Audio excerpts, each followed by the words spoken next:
Sir మరొకసారి వివేక హత్య కేసుకు సంబంధించి సునీత గారు ఏదైతే పిటిషన్ వేశారో దానిని నాంపల్లిలోని సిబిఐ కోర్టు కొట్టివేసింది. ఇంతకుముందు కూడా మనం దీని గురించి డిస్కస్ చేసాం.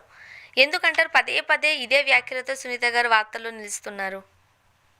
వారు టార్గెటెడ్గా వైఎస్ జగన్మోహన్ రెడ్డి గారిని మరియు వైఎస్ భారతి గారిని కూడా విచారణలో తీసుకోవాలి, వాళ్ళని కూడా విచారించాలనే కోరిక ఆమెకుంది. అయితే కోరికలను బట్టి విచారణ జరగదు. దానికి ఏమన్నా ఆధారం ఉండాలి, అనుమానం ఉండాలి. ఇవేమి రెండు సిబిఐకి లేనట్టు కనిపిస్తూ ఉంది. కాబట్టి వాళ్ళు విచారించడానికి సిద్ధపడలేదు. ఒక కేసులో విచారించాలంటే ఏదో ఒక అనుమానం, ఆధారం ముద్దాయిల నుంచో ఇప్పటివరకు విచారణ జరిగిన తీరులు కనపడితే చేస్తారు. మాకు అనుమానం ఉంది కాబట్టి, కోపతాపాలు ఉన్నాయి కాబట్టి జగన్ గారిని భారతి గారిని విచారించాల్సిందంటే అది ఎట్ట సాధ్యం అవుతుంది? వాళ్ళకెట్ట తెలిసింది, వీళ్ళకెట్ట తెలిసింది, ఆయన ఎందుకు ఫోన్ చేసినాడు, ఈయన ఎందుకు ఫోన్ చేసినాడు, ఇట్లాంటి వార్తలు పైపై జరిగే వార్తల ఆధారంగా జరగవు. కాబట్టి ఏదైనప్పటికీ కూడా ఒకటి, ఈ విచారణ ద్వారా కొట్టేయడం ద్వారా తెలుస్తున్నది ఏంటంటే, ఈ రోజు ఎప్పుడైతే జగన్మోహన్ రెడ్డి గారిని భారతి గారిని గత కొన్ని సంవత్సరాలుగా వేధిస్తూ వచ్చారో, రాజకీయంగా నెత్తిన రాళ్ళేసి వచ్చారో అవన్నీ తప్పని తేలినాయి. నిర్దోషణ పదం వాళ్ళేం కానీ ఈ కేసులో వాళ్ళకి ఏ సంబంధం లేదు అనేది క్లియర్. ఎందుకని? విచారణ సంస్థ అయినటువంటి సిబిఐ పూర్తి చేసేసింది. పూర్తి చేసింది విచారణ, ఇంకా ట్రయల్స్ జరగాలి. ఆ విచారణలు ఎక్కడ కనీసం వాళ్ళకి నోటీస్ కూడా ఇవ్వలేదు జగన్ గారికి భారతి గారికి. Number 1. Number 2, CBI court, Telangana high court, supreme court వరకు సునీత గారు వెళ్ళారు. అన్ని కోర్టుల్లో కూడా విచారించాల్సిన అవసరం లేదని తేల్చారు. అంటే తగిన ఆధారాలు లేవు. మీరు సిబిఐని అడిగింది సుప్రీంకోర్టు, మా పూర్తి అయిపోయింది, ఇంకేదైనా మీరు ఆదేశిస్తే ఇస్తా ఉన్నారు. తగిన అఫిడవిట్ దాఖలు చేయమన్నారు, వీళ్ళు చేశారు. వాళ్ళు ఇచ్చిన ఆధారం చేసుకుని ఇంకొక 2 పేర్లు చెప్పారు, వాళ్ళని కూడా విచారించారు, అయిపోయింది, నోటీసులు ఇచ్చారు. కానీ వీళ్ళకి ఇవ్వాలనేది మీ కోరికను కోర్టులు అంగీకరించవు కదా, కోరికలు బట్టి జరగదు కదా, తగిన హేతుబద్ధత ఉండాలి కదా. కాబట్టి ఇవన్నీ పరిశీలిస్తే వైఎస్ వివేకానంద రెడ్డి గారి హత్యకి సంబంధించినంత వరకు ఇంతకాలం పాటు జగన్ గారిని, వైఎస్ భారతి గారిని చేసిన విమర్శలన్నీ రాజకీయ పరమైనటివే. వారికి విచారించడానికి అవసరం కూడా లేనంత సంబంధం లేదు వాళ్ళకి.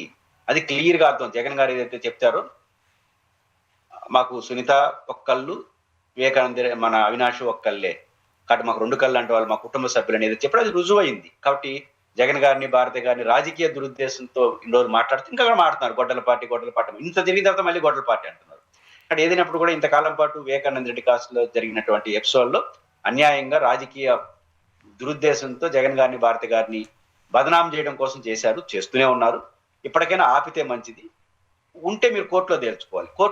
పై కోర్టు నుంచి కింద కోర్టు వరకు క్లియర్ అయిపోయింది. కానీ ఈ కొట్టేయడం ద్వారా మరోసారి విస్పష్టంగా విచారించాల్సిన అవసరం కూడా లేదు అని చెప్పడం ద్వారా వాళ్ళకి ఈ కేసుతో ఏ సంబంధం లేదని చెప్పినట్టే అవుతుంది. ఇంకా మరోపక్క కూటమిలో ఉన్న ఇటు టీడీపీ, జనసేన, బీజేపీని కొద్దిసేపు మనం పక్కన పెడితే జనసేన చాలా వ్యూహాత్మకంగా వెళుతోంది.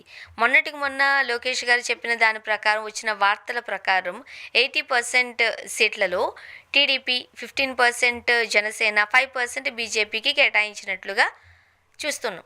నాదెండ్ల మనోహర్ గారు ట్విస్టెడ్గా మాట్లాడతారు. పార్టీకి జెండాలు ఉన్నంత మాత్రాన, ఫ్లెక్సీలు ఉన్నంత మాత్రాన అక్కడ ఏదో ఉన్నట్టు కాదు, బలం ఉన్నట్టు కాదు అంటారు. మరోపక్క జిల్లాలుగా, ప్రాంతాలుగా పట్టు సాధించే విధంగా జనసేన ట్రై చేస్తోంది, ఇప్పుడు విజయవాడ పైన ఫోకస్ చేస్తోంది అన్నట్టుగా వార్తలు వస్తున్నాయి. ఏది నిజం? ఎలా చూడాలి? అది స్వర్ణ గారు, తెలుగుదేశం పార్టీ బలమైన పార్టీ, ఆ పార్టీకి కెపాసిటీ ఉన్న పార్టీ, ఆర్గనైజ్డ్ పార్టీ. జనసేన వ్యూహాలు ఏమి తెలుగుదేశం దగ్గర చెల్లవు. వాళ్ళు చాలా అనుభవాలు ఉన్నాయి, ప్రపంచ అనుభవాలు ఉన్నాయి. ఎవరెవరితో ఎట్ట పొత్తు పెట్టుకోవాలి, ఎవరిని ఎట్ట సెటిల్ చేయాలి అని బాగా తెలుసు. ఇక 10% ఎందుకు చెప్పారు? 10% ఇస్తామని కాదు, ఇంకా పెరగచ్చు, ఎట్లా రియాక్ట్ అవుతారో చూద్దామని చెప్పించినాడు. ఆ రియాక్షన్ చూసి మళ్ళీ మార్పులు చేసుకుంటారు. మనోహర్ గారు నిర్మోహమాటంగా అసలు విషయం చెప్పాడు. 2 చెప్పాడు ఆయన.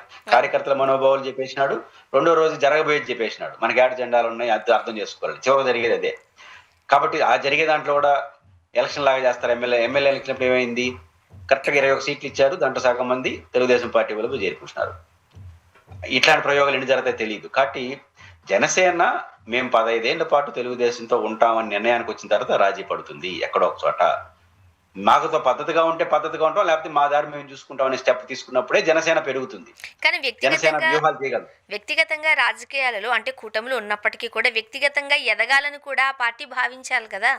ఆ భావన కనిపించలేనప్పుడు ముందు రోజుల్లో కాస్త ఇబ్బందికరమైన పరిస్థితులను ఫేస్ చేయొచ్చు కదా. అన్ని సిద్ధాలు 2 ఏదో ఒకటి కావాలి కదా. పాయింట్ ఏంటంటే మేము ఎదగాలనుకుంటున్నాం, 15 ఏళ్ళు అనేది పంచాయతీ కాదు, పద్ధతిగా మాతో ఉంటేనే మేము ఉంటాం అనే స్టెప్ తీసుకుంటే వ్యూహాలు అమలవుతాయి. 15 ఏళ్ళు చంద్రబాబు గారు ముఖ్యమంత్రి ఉండాలనుకుంటున్నాం అన్న తర్వాత వ్యూహాలు పక్కకు పోయి అడ్జస్ట్మెంట్ పాలిటిక్స్ ముందుకు వస్తాయి. అడ్జస్ట్మెంట్ పాలిటిక్స్ లో ఏమైనా జరగచ్చు, నష్టం జరగచ్చు, కొన్ని సందర్భాలు ముతుపులు రాలుతాయి. ఏది అవుతాయి అనేది కారణం నిర్ణయిస్తుంది. అంటే మోదీ గారిని సమన్వయం చేయడంలో, మోదీ గారిని కూటమితో జతకట్టడంలో 100% విజయం సాధించింది పవన్ కళ్యాణ్ గారే అని చెబుతూ ఉంటారు అందరూ. కానీ ఆ పార్టీకి సంబంధించిన వాళ్ళు మేము సింగిల్గా పోటీ చేస్తే మాకంత సీన్ లేదు, మాకంత బలం లేదు అని జనసేన నాయకులే చెబుతూ ఉన్నారు. దాని అర్థం ఏంటి? ఖచ్చితంగా అదే నేను అంటుంది. చివర జరిగేది మనోహర్ గారు చెప్పినట్టు జరుగుతుంది. ఫస్ట్ మేము కూడా అన్ని చోట్ల పోటీ చేయాలి, మేము లేకపోతే ఈ కూటమి ఆడుంది, అవన్నీ ఫస్ట్ కార్యకర్త మనోభావాలు వ్యక్తం చేశారు. ఆ తర్వాత దాంట్లో నిలబడితే కష్టం అని చెప్పి అట్లా జరగదు కాబట్టి మనకు జెండాలు ఎక్కడున్నాయి, అజెండాలు ఎక్కడున్నాయి, ఇవన్నీ చెప్పుకొస్తారు. ఏదైనప్పటికీ కూడా అడ్జస్ట్మెంట్ పాలిటిక్స్ లో పవన్ కళ్యాణ్ గారు ఉన్నారు కాబట్టి వాళ్ళ వ్యూహం తెలుగుదేశం మీద జరిగే పని కాదు. ముఖ్యంగా విజయవాడలో కాపుల నంబర్ ఎక్కువగా ఉంది. సో సమన్వయ లోపం ఎక్కడో కనిపిస్తోంది కాబట్టి దాన్ని ఇప్పుడు సమన్వయం చేసుకునే విధంగా జనసేన పట్టుదలతో ఉంది అంటున్నారు. ఏంటి విజయవాడపై ఫోకస్ ఈ టైంలో? ఉండొచ్చు, ఆడ ఎమ్మెల్యేలు ఎంపీలు వాళ్ళు ఒప్పుకుంటారు, విజయవాడ మేయర్ వాళ్ళకి ఇస్తే. హ్మ్. ఆడ ఎమ్మెల్యేలు అంతా ఒకరికి లేరు కదా, వైసీపీ వాళ్ళు, తెలుగుదేశం జనసేన వాళ్ళు. ఆడ ఎమ్మెల్యేలు తెలుగుదేశం వాళ్ళు, బీజేపీ వాళ్ళు, ఎంపీ తెలుగుదేశం.